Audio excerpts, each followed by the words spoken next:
Welcome to the first webinar and the kickoff for the student cluster competition for SC22. And our topic, of course, is what is the competition and how you can participate. And just for the record, we're recording this. We'll post the video on the SC22 website under students webinars. If you navigate to the students at SC page, you'll be able to find it, so that you can rewatch it later, and also so that other people who couldn't make it today can see it. So, topics for today. Oh yes, let's.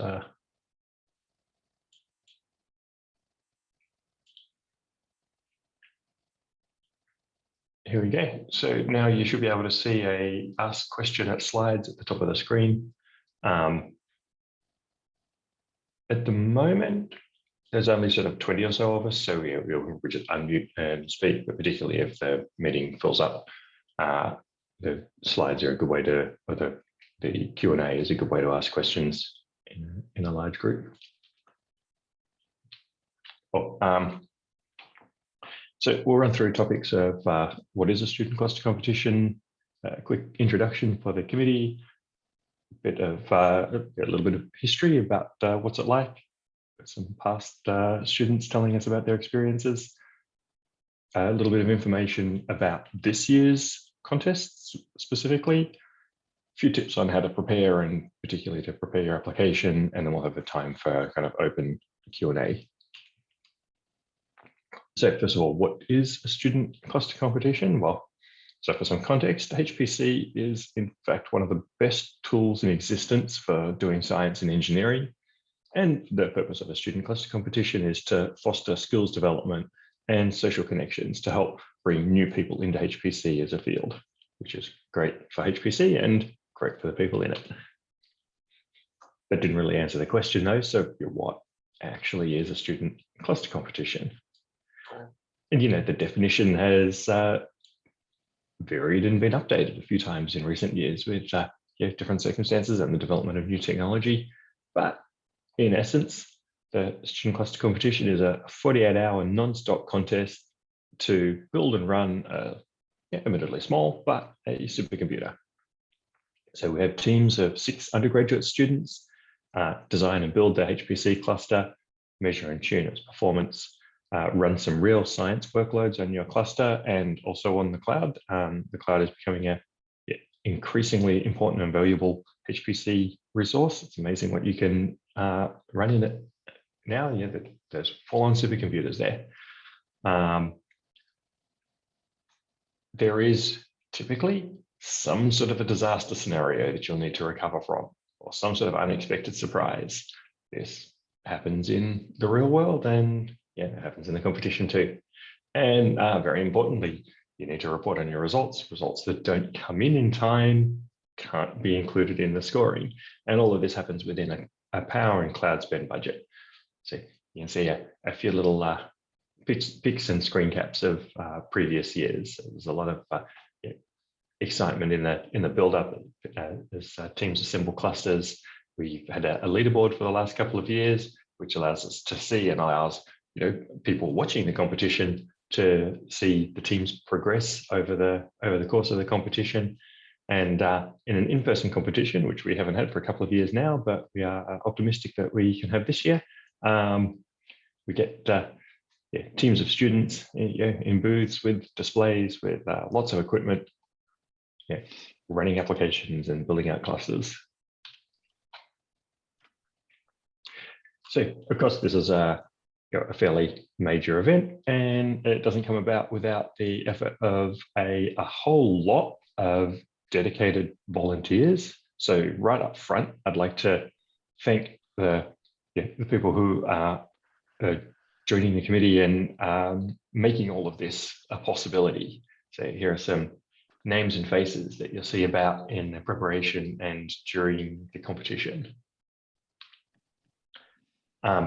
And I'd like to also sort of remind and emphasize that, like I suspect most of the primary advisors that teams will have, the people in the committee running the competition are all doing this voluntarily. It's an extra thing on top of our real job. So even more reason to thank everybody who's involved for all of their efforts. And just a heads up, a little bit patient with us because we've often got other responsibilities to jump to. So what's it like? As I said, it's been a couple of years since we had the competition in person, but we have some memories from a team and an advisor who participated in an in-person competition a couple of years ago. And we did an interview with them and they told us a little about their experiences. Let's see how all this shares.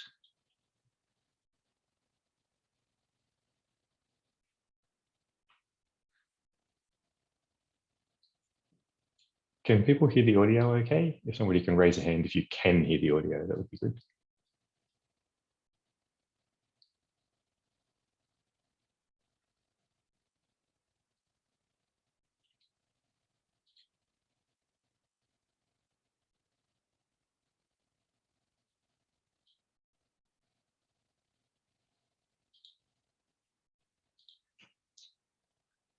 Sounds like no audio. Hang on. Let's pause and try again. I'm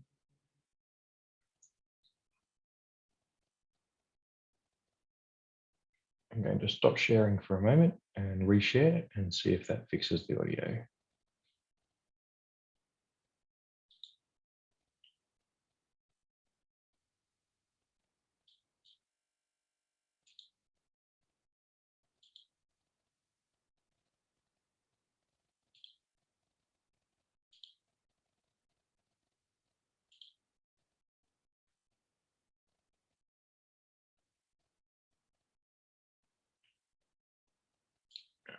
Okay.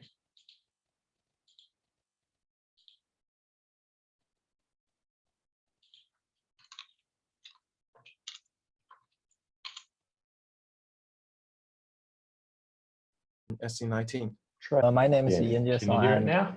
I'm also a team member of the HPC, and I attended last year's student custodial competition as well. What for you Sounds was good, the thanks. most memorable moment of the SC19 cluster competition? My most memorable moment was at the power cutoff, and in last year there was 2 power cutoffs, and in the first time I was morning called by my colleague in the hotel, and I rushed into the scene to help restore the machine. And the second time I was on the spot.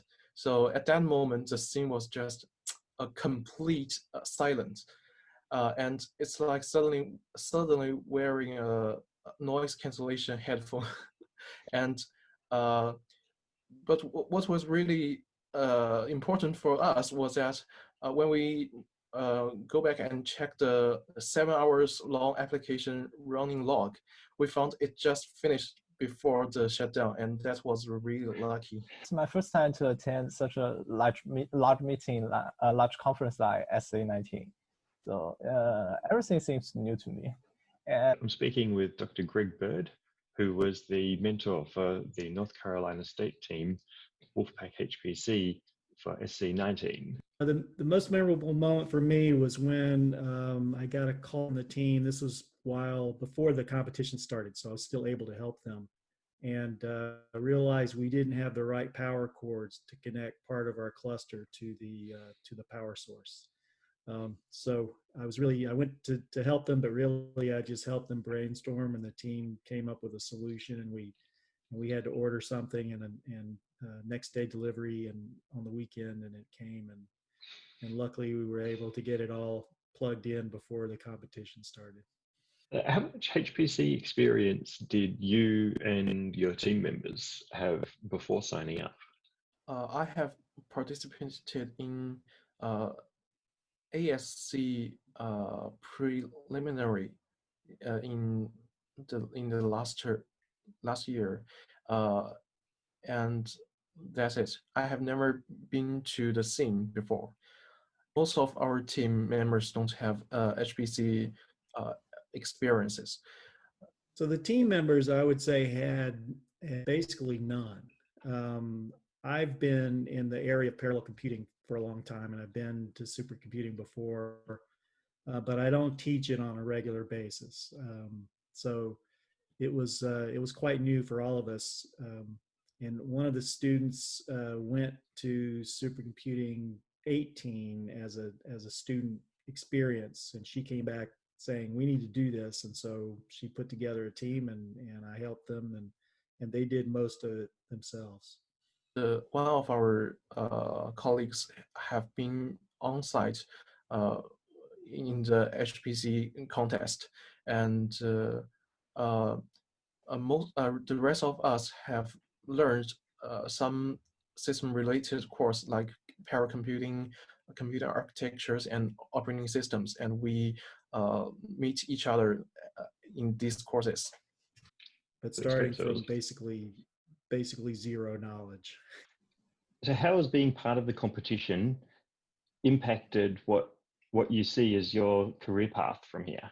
I got very interested in like computer architecture. Especially I'm interested in performance of some program. So yeah, and I'm doing some assistant work for some professor like the computer architecture course, and now I'm helping the professor designing some problems related to performance programming. And I ported that application on the GPU, and this experience really helped me a lot for my computer science studies. Yeah. A lot of the team members came from my programming class, so they, were learning how to code and how to solve problems with programs, but they hadn't really thought about the large machines. So I think it opened them to another area that they hadn't been exposed to before. This is really good for the students who are interested in the system, like computer systems or the high performance computings. And finally, what advice would you give to somebody thinking about joining the student cluster competition? Just prepare soon, prepare earlier, and don't hesitate, and treat this as the big party instead of just the like a hardcore competition, who win, who lose. It seems that most of my students enjoy the whole experience. Last year we rushed to the final hour to submit our work, and the network connections got congested, and our some of our work did not submit to the server, so we got only a few points.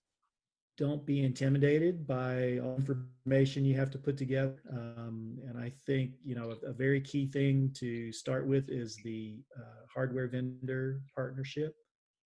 Find somebody that is going to help you and work with you, and that will go a long way towards putting together a successful competition.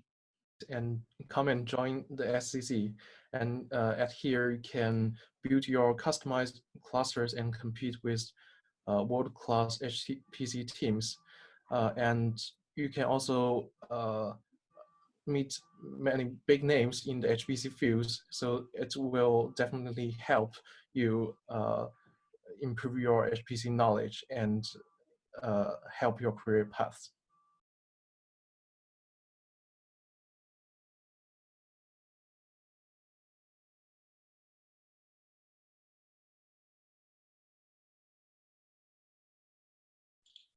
That unmuted.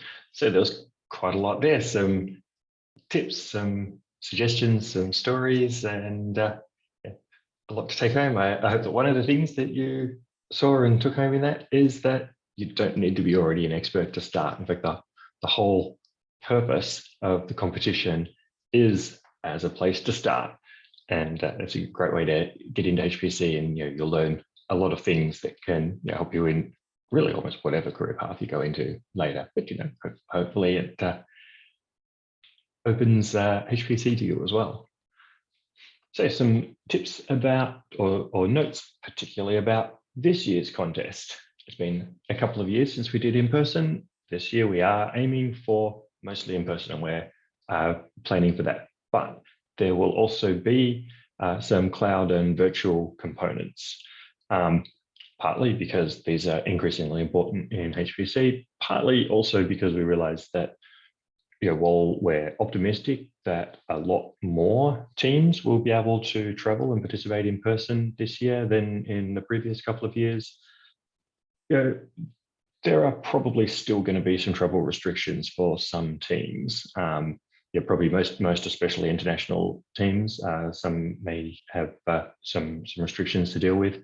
So teams that can't come in person, we encourage you to still compete virtually.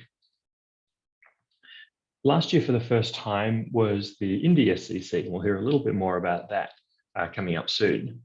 But the same application process applies for both the SCC and the IndySCC. Both of them have a page on the SC22 SC22.supercomputing.org website. Both of them have a link to apply. Both of those links point to the same application. So you'll be answering the same questions, filling out the same details about teams. There is a place to indicate on that form, if you've got a preference or you think you're more suited to one or the other. But we do encourage you to apply to the SCC, and teams that aren't selected for SCC may still be invited to join the IndySCC. Dan will tell us a little bit more about that shortly. You may have seen, if you've flicked through the rules already, this year we've introduced an idea called new participant points to help encourage bringing in newer people into HPC, new teams, make it kind of easier for new teams and new people to join. We'll talk a little bit more about that in a couple of slides. Another new thing this year is we will have a dynamic power limit. So this is something that's been in the planning for a little while now. Unfortunately, not being in person, we weren't able to do it last year. But in previous years, with the in-person competition, we've had a 3,000 watt limit that clusters must always stay under. Sometimes in real life, that can change. You have power peaks and power dips in what power is available in the network, as well as occasional power issues and failures.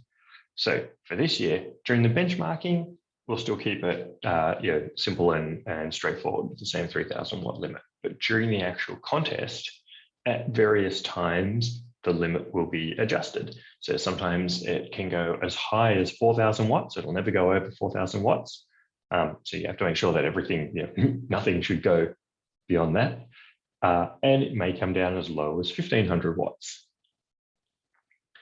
So you need to make sure that your cluster can at least idle within 1,500 watts.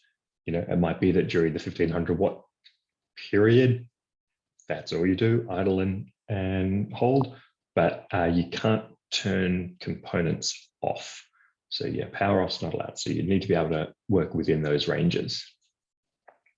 Also, we're seeing kind of an increasing set of benchmarks available for measuring supercomputers, which is great because it gives us more dimensions to measure them on, and more meaningful ways to estimate the performance of a computer. On the other hand, it adds complexity, and there are more things to run. And this contest is not just about benchmarks. So we have a longer list of benchmarks, but not all of them will be scored. So we encourage teams to consider the performance of their cluster in light of all of the benchmarks, but we'll announce at the beginning of the benchmarking period which benchmarks will actually be used. So we have the ones that we've had from for a long time, HPL and HPCG, and this year we've also recently incorporated the IO500, and this year we'll be incorporating a newer benchmark from the MLPerf suite.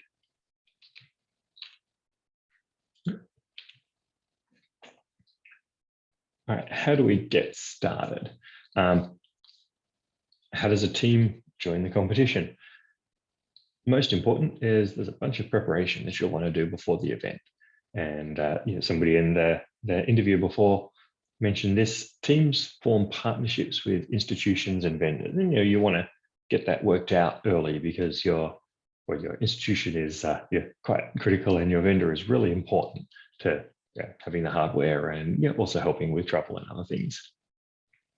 You then design a cluster and spend the majority of the time between now and the contest practicing building and running applications on it. We'll have along the way at least a few webinars to help teams preparing. You'll want to think about your logistics of getting to the competition. You need to consider travel arrangements again. For in-person teams, accommodation is supplied by the conference. But travel, you need to kind of work out for yourselves, and we encourage vendors to help, particularly with covering costs of travel. Oh yes, for participants, your conference registration will be covered by the SCC and lodging for in-person teams. And the other thing, of course, that you'll need to do in preparation is practice building your cluster. You can pre-install stuff, so you can build your cluster either at your institution, or if it's something that your vendor is going to ship directly to the conference floor, maybe it'll be something that they've got pre-built that you can log in, but you can pre-install the software that you'll need. You'll also need to make a poster, prepare a lightning talk, and I really recommend that well before the actual contest starts, you make a start on the reports. Particularly the Rebro Challenge has a proper report, and you don't want to be doing all of that during the competition. If you've got most of the skeleton worked out and just waiting on the results, that will make your life a whole lot easier during the competition itself. So then the competition arrives, the date arrives. What happens when you get there? Well, so teams arrive on Friday or Saturday, generally depending on whether they're international or domestic. Activity begins on the Saturday. So the conference itself runs from Monday to, I think, Friday. The competition, we have some setup period on Saturday and Sunday, benchmarking on Monday, and the contest will run through to Wednesday. So on Saturday, we'll start out with a safety briefing and some student orientation sessions. Nobody's going to be touching clusters and hardware until after the safety briefing. Safety is really the first and most important consideration. But once we've done that, then the building begins. You'll be able to go into the exhibition floor. It will be quite an exciting experience because all of the exhibitors will still be setting up. So it's you see the behind the scenes of a conference being prepared. On Monday morning, we announce the subset of benchmarks that were being used, and the benchmarking period begins. So during the benchmarking period, you'll be able to make tweaks to your cluster, change the configuration. You'll be paying careful attention to how much power it's using. You'll be running the benchmarks to find what your ideal setup is and submitting results. At the end of benchmarking, the configuration that you used for the results that you submitted, which is going to be your final configuration, is locked in. No more hardware changes, and that includes powering things off. So then Monday evening, when the benchmarking finishes, there'll be I think a short break, part of the opening gala, and then the competition will begin. We'll announce the mystery app and the data sets for the other applications, and the main contest will start. Then from Monday evening through Wednesday evening, so for 48 hours, it will be go, go, go. You'll be running applications, gathering results, taking little bits of time out to have interviews with application judges, present your lightning talks and posters, various other activities. There might be some disasters to deal with, some other exciting events. It will be very, very exciting, busy time. Then Wednesday at 5:30, competition ends. By that point, you need to have your results in. So, submit early, submit often. And then the committee goes into high gear because we're going to stay up all night and do the grading and scoring, so that on Thursday, the results can be announced. And some of this comes out in the award ceremony. So you'll all go along to the award ceremony and see not only who won the cluster competition and some of the results around that, but also some of the other awards that were announced in the industry for this year. So that's the summary of what it looks like when you're there. Particular new things this year. So one of the, I guess, biggest changes to become familiar with this year is we have this idea of new participant points. So this is because one of the key goals of the student cluster competition is to introduce students to the industry and to HPC as a great career option. And especially students who've got different backgrounds and different perspectives than that might have otherwise been able to encounter HPC. So these new participant points are aimed to make it a little bit easier, to lower the barrier of entry for newer teams and newer students. In a highly competitive environment, the teams that do it frequently can get very good at it, and they can be a challenge. So the idea of new participant points is to give a leg up to new participants. So the rules are, in your team, you must gather at least 10 new participant points.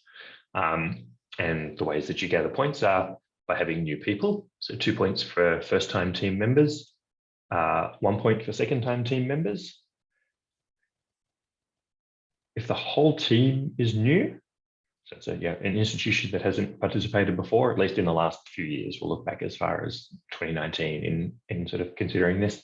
And in this, at a team level, we'll also look across the competitions, because one way that you can build up experience quickly is by going to multiple competitions. That can be a great way to learn things.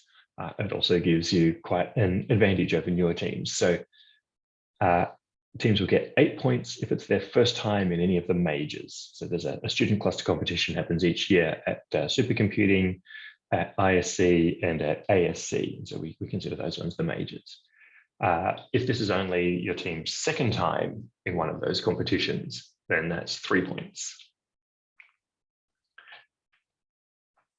So there are lots of opportunities to build up enough points here, but you will find that you'll need to have a significant portion of the team being either new or only second time.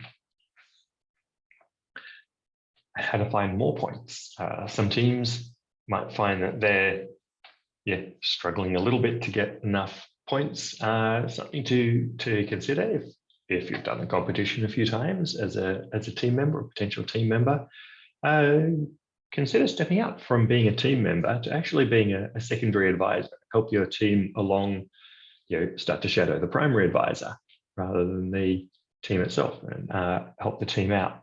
And if you've been here a couple of times, I reckon you'll probably also make a good student volunteer. So there are other aspects to the student program of supercomputing that you can join, and that can help out with your registration, for instance, and it also sort of gives some great opportunities to interact with other parts of the contest and to have other parts of the conference, and to have more time to explore the rest of the conference.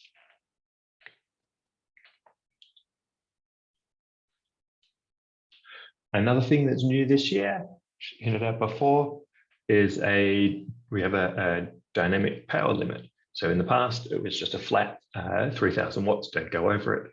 This year, there is the option for it to change during the competition. So during benchmarking, it will still be 3,000 watts, but at other times, it might go as high as 4,000 or as low as 1,500, which means that in planning your cluster, and as well as during the competition itself, you'll need to pay attention to power limits and make sure that there's something you're able to monitor. We'll have some ability to monitor that through the power supplies that you'll be supplied with. But you need to be paying attention to how much power you're using and plan your workloads accordingly. You'll need to be at least capable of idling the cluster within 1,500 watts. If you've got a large cluster that's a bit of a monster and uses 2,000 watts just being plugged in, then you might need to rethink your design a little bit. Or just to alleviate some possible concerns. Don't worry, the power limits aren't going to change suddenly and instantly. They'll be announced with enough notice for teams to adjust their workloads and bring their power down. So components of the competition. Benchmarks. The aim is to get the highest score on the selected set of benchmarks, which will be HPL, HPCG, IO500, and a component of the ML-Perf suite. There is some applications. So we've announced a couple of the applications so far. There's a couple that are, the repro is still to be announced, and the mystery won't be announced until just before, well, at the competition itself. We'll talk a little bit more about that in a moment. There'll be posters and lightning talks. So this is an opportunity to make a scientific poster about your team, and also prepare and present a lightning talk also about your team. So this is a pretty common format for sharing your results of work in scientific communities, and that will be a part of the contest as well. The reproducibility challenge, the goal is to, using a paper that we'll be announcing that came from the last year's conference, your challenge will be to reproduce some part of the results and write your findings in a journal quality report. And of course, there are real world surprises to deal with. So a little more on the benchmarks. HPL, high performance impact, is what the top 500 has been based on for a very long time. It's there's some argument that it's not particularly great as a benchmark for what a machine's capable of, because it tends to get a much higher score than most real applications can get. So the HPL sort of gives an indication of the theoretical top performance that your cluster can do. HPCG is a conjugate gradient solver. It's a much more challenging benchmark. It has some more difficult memory access patterns and so forth. And so this tends to get a much lower performance score than HPL. And if you can kind of view it as these two benchmarks bookend the kind of performance you might expect from a real application. Most applications will be able to outperform HPCG. Almost nothing will perform like HPL. IO500 measures the IO performance of your system. And ML-Perf is a modern machine learning based set of workloads and benchmarks. And so we'll be announcing a component from that we'll use as a benchmark that solves a real world current day use of supercomputers.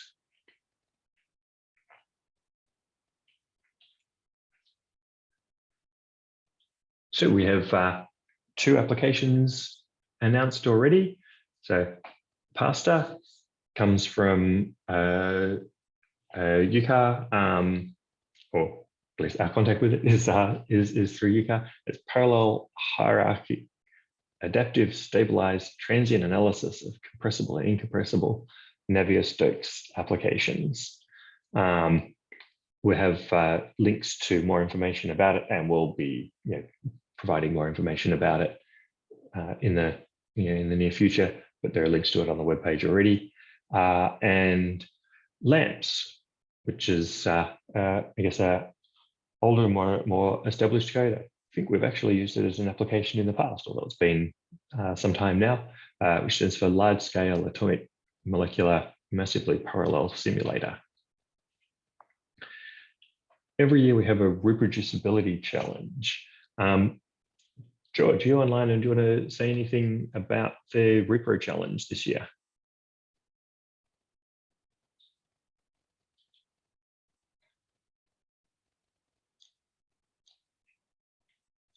Scan through the participant list. May not be about. That's okay, I'll say something. So reproducibility in science is becoming increasingly important and increasingly challenging with a wider diversity of scientific efforts going on. actually reproducing the results of previous work is becoming more and more important. And so that's now a part of the student cluster competition as well. And so part of the supercomputing conference is that papers are now required to include what's called an artifact description, which is to say enough information that somebody reading the paper could download the artifact description and have enough information there, enough data and code to actually reproduce the results in the paper. So we're going to test it out. And one of the challenges for student cluster competition teams is we'll have the paper announced fairly soon with the code, and you'll build and run it. The specific task will be announced at the beginning of the competition, but there'll be a few practice tasks that you can try out to get a feel for the application and make sure that you're able to reproduce at least some results from the paper. And finally, the mystery app. So the mystery app is another application like Pasta and Lamps, but we don't tell you what it is until the beginning of the competition. So this tests kind of another aspect of HPC. Pasta and Lamps, you'll have some time in preparation, in the preparation for the competition to actually build them, to experiment with the performance, to learn how they work, to make sure that you're getting the right results. You'll be able to be well prepared, and you should be able to get a good result because of that. The mystery app, you won't find out until the competition starts what the application is. So this is going to be a real test of your troubleshooting ability, your ability to build something from new. You'll need to scan through READMEs, work out compiler options appropriate to your cluster. You're having a good understanding of your cluster itself will be helpful here. Being able to use build tools to sort of make it easier and build out the dependencies that it needs will also be important. So this is a great test and exercise of your troubleshooting abilities.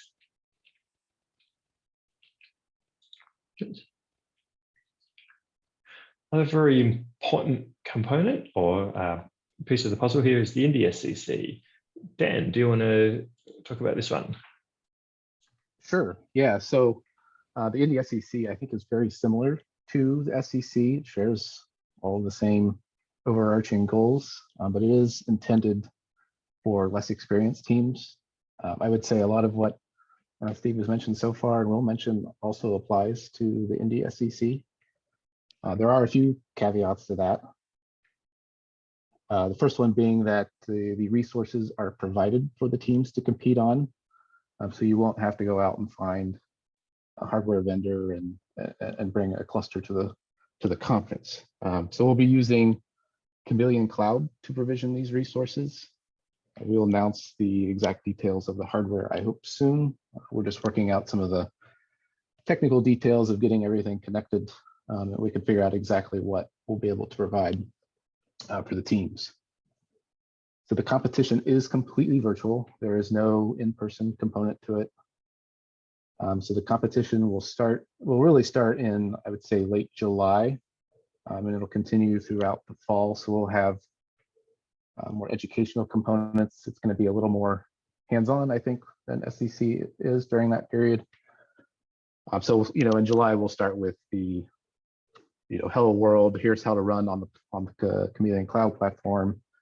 Then we'll move into our two scientific applications. Of course, we'll have a mystery app as well. Again, I hope to have the details on the two applications and the benchmarks announced very soon. So stay tuned for that. There will be a final 48-hour competition, very similar to what the SCC is. We hope to provide an experience as close as possible. It will be the weekend prior to the SCC and the supercomputing conference. And that's just because that would be a lot for us to do both competitions at once. There's a lot of overlap between committees and other logistical issues. A lot of us will be traveling to Dallas that weekend. And so we'll just do that the weekend before. There will be some activities at the conference. And of course, this will be all virtually done. such as posters and lightning talks, meet the teams. I think Steve has some slides upcoming on more details on that. I would expect that the IndySCC versions of these will look quite similar. So you may be asking, how do we get into the IndySCC? Well, as Steve said, use the same application process. There is a place you can indicate, excuse me, you can indicate your preference for one or the other. Of course, this is not necessarily a guarantee of getting in one way or another, but we will take that into consideration. So teams that apply for the SCC but do not get in may be invited to the IndySCC, and those teams will actually be given priority pick. We'll also have similar considerations as far as new teams goes that the SCC will have, because again, this competition is really intended for the new and less experienced teams, because our goal with it really is to keep teams engaged. We know that it takes a lot of effort to put a team application together, especially for first-time teams. And so for whatever reason you don't get into SCC, we want to give you an opportunity to compete and put all that effort to work. And then really to just gain experience and build a stronger team to come back the next year and hopefully go to the SDC and come to the supercomputing conference. So, yeah.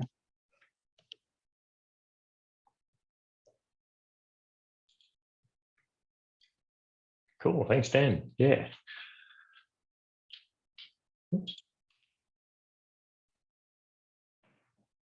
So other component is posters and lightning talks. So each team will present a poster and a lightning talk about their team and their cluster design and their strategy to conference attendees. So yeah, this is not just amongst ourselves. Everybody will be able to see this. In these, you'll introduce your team and your school, describe your hardware architecture and your cloud strategy with some discussion about why you chose it. You'll discuss your deployment and management strategy around the cloud resources and virtual components, also your hardware and software. You'll talk about your preparation. This is kind of important. How you prepared for the competition, what worked and what didn't work, and what you learned, and the strategy that you took. You'll also talk about your general strategies for running and optimizing the applications, and make sure you remind us what it is that's going to help your team win. So the particular details for the poster, the poster shape and size and so on, specifications and details for poster and lightning talk will be posted soon as it comes a little closer. All right, this is a really important thing, is communications. We need, of course, a way to let you know of new news or anything that changes. So to make sure you hear of announcements between now and when teams are selected, my advice is start a draft submission at least, because one of the first things that you put in a draft submission is your contact details. And you save that submission before completing it. You can do it over several steps. You don't need to get the whole submission in one session. But once at least your contact details are there, then we can make sure that if there is any new news that you need to hear, we can include you on the email list that new news is communicated to. During the preparation for the contest and the contest itself, we'll again use a Slack workspace for SCC, which you'll get an invite, or participating teams will get invites to. And we're planning on another forum, either a Google group or something kind of Stack Overflow-like, as a means for teams to ask questions and answer each other's questions, build up kind of a collective knowledge repository across the participants. So that will be announced kind of in the near future as well. It's still being prepared. But yeah, most important, get a draft submission started so that you can be sure to not miss any new news that comes up. So we're coming up pretty close to the end of time, actually, and a bit of a Q&A session, but for, what do you call it, predicting what I suspect will be an important question for a lot of teams. What about travel restrictions? So this year we're planning for the contest to be primarily in person, but we recognize that some teams may face some travel restrictions. And so, partly to make it possible for teams that can't travel to participate, we're also having a virtual and cloud component. The virtual and cloud component is important in its own right, but we have some extra considerations to make sure that the contest is still accessible by teams facing travel restrictions.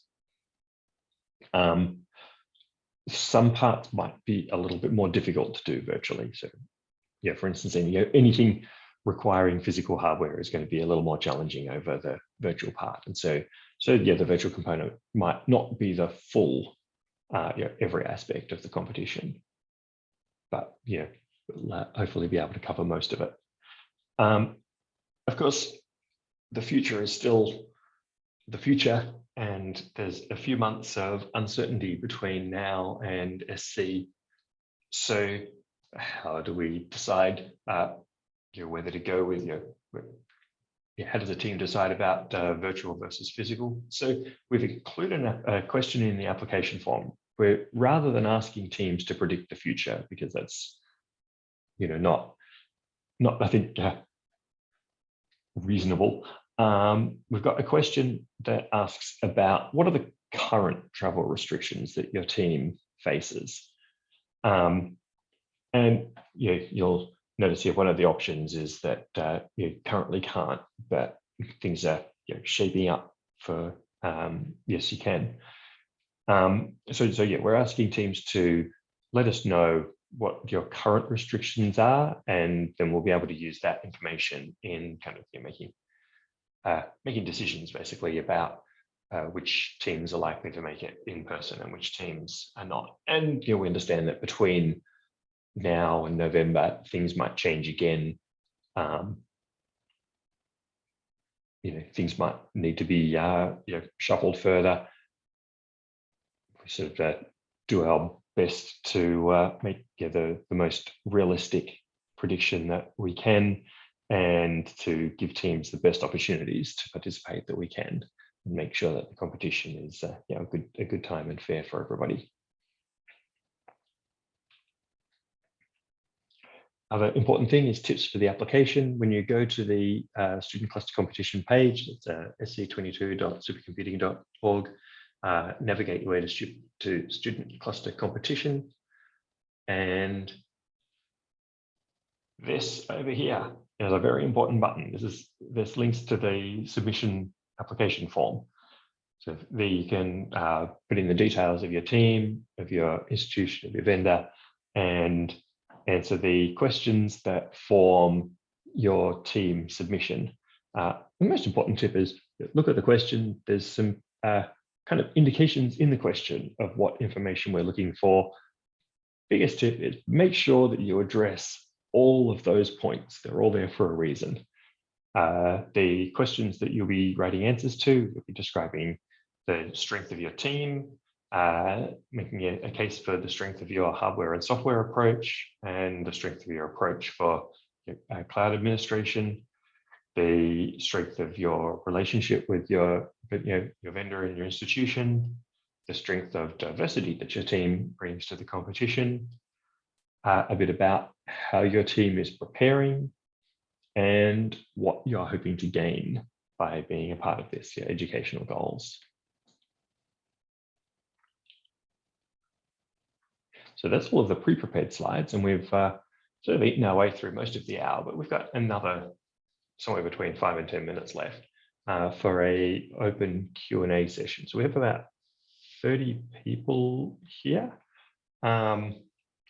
We'll start out, I think, if you have a question to ask, just unmute and ask, and if it gets a little too chaotic, we might go to a raising hands system.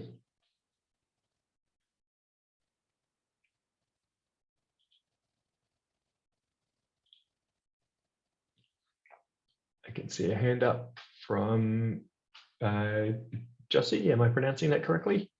Yes, Jussi Heikonen from Finland. So we are very much planning to participate in person. So my question is that, do we still need to plan for the cloud/virtual component and fill that into the application? Yes.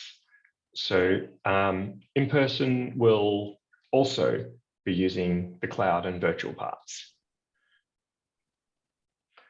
So the in-person will be doing all of it, and the ones who can't participate in person because of travel reasons will be kind of limited to doing, essentially the virtual parts, the parts that can be done without being there in person. But in person covers all of it. Okay, so, okay, thank you. Maria? Hi, good morning, everyone. Thank you, Steve. I just wanted to point out that travel restrictions might not be the only COVID-19 related issue that might prevent teams from joining in person.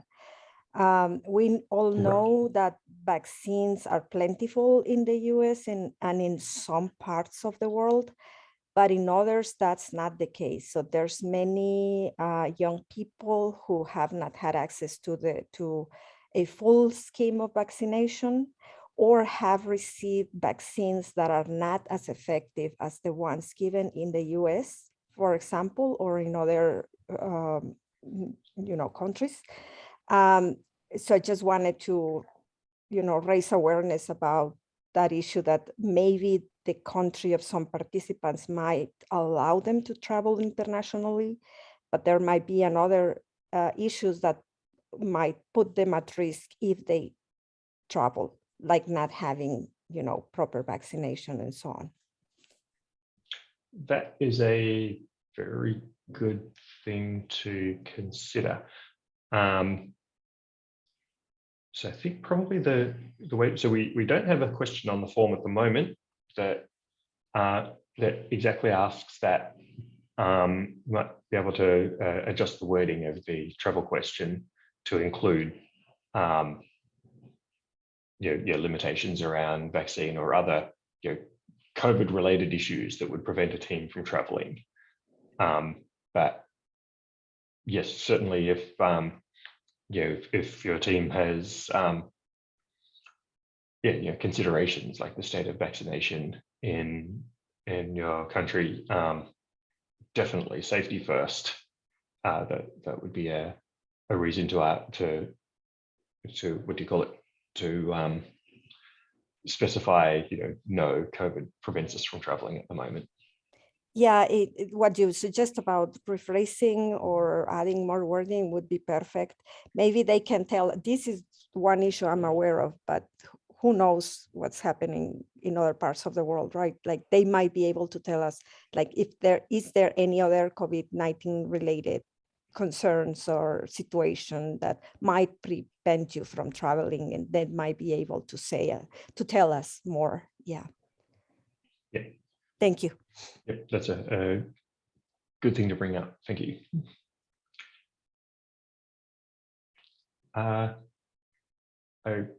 Apologies in advance for if I mispronounce. Roma? Yeah, I mean close enough. Thank you. Yes, so I have a question about the application, especially the diversity part. Since our team applied also in the past years, and for example, for SC21, we had great differences in our scoring on the diversity part. And we also believe that that was one of the reasons, of the biggest reasons we didn't get accepted to SC21. So I want to ask them, like, how to write that, since for some people, some reviewers wrote that, yeah, they considered what to do and they tried to do it. They maybe had not the most success, but that can also be like from the ratio in departments or something like that. And others wrote like, yeah, they didn't do basically anything and gave us a really low score for that. So basically, maybe an example of what exactly you want to hear there. Right. So I guess we're looking for both.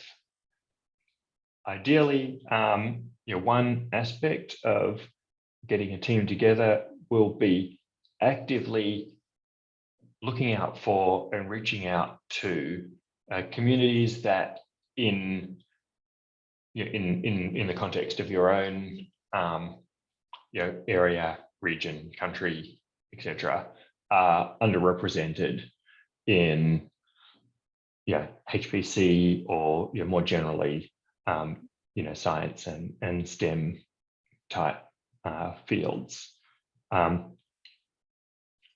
Pretty sure most places will have communities that are underrepresented.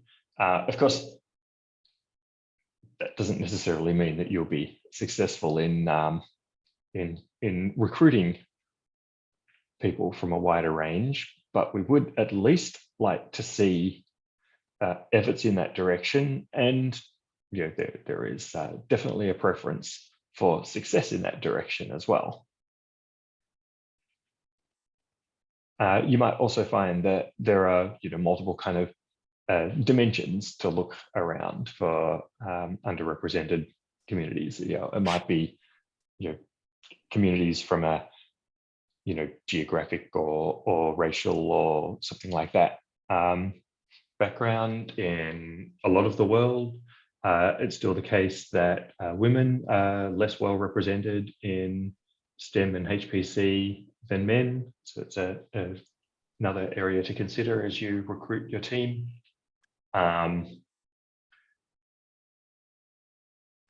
You might also find value in looking around the other departments, not just the computer science department. What about some of the other sciences, or even some of the humanities or areas where other people might be interested in getting into STEM and HPC, but for whatever reason, either haven't been able to or have been intimidated out of it.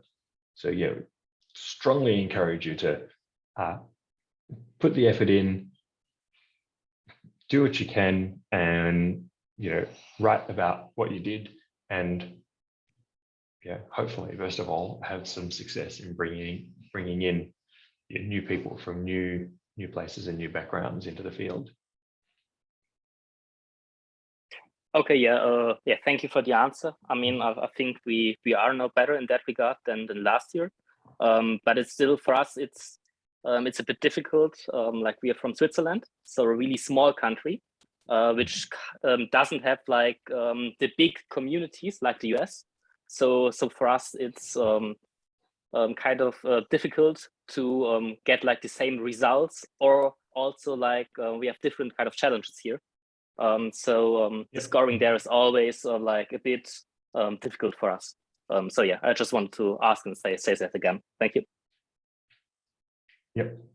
And different countries will have different types of challenges reaching out to underrepresented communities in their community, in their area as well. Some of them might be that the communities are very small.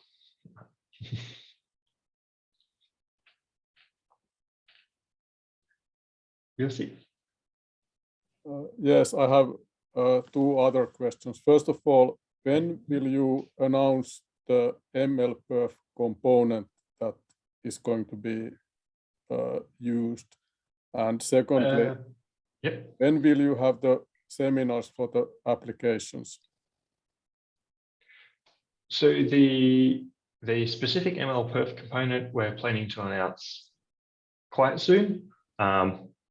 Ideally and hopefully before the applications close, so sort of in the space of the next week, just sort of banging out the final details there. So seminars around the applications, we don't have dates for those yet, but we are kind of planning and hoping to have a session for each of the applications with how to prepare seminar, probably probably in the region of the middle of the year, but still to be decided or to be planned. Okay, thank you.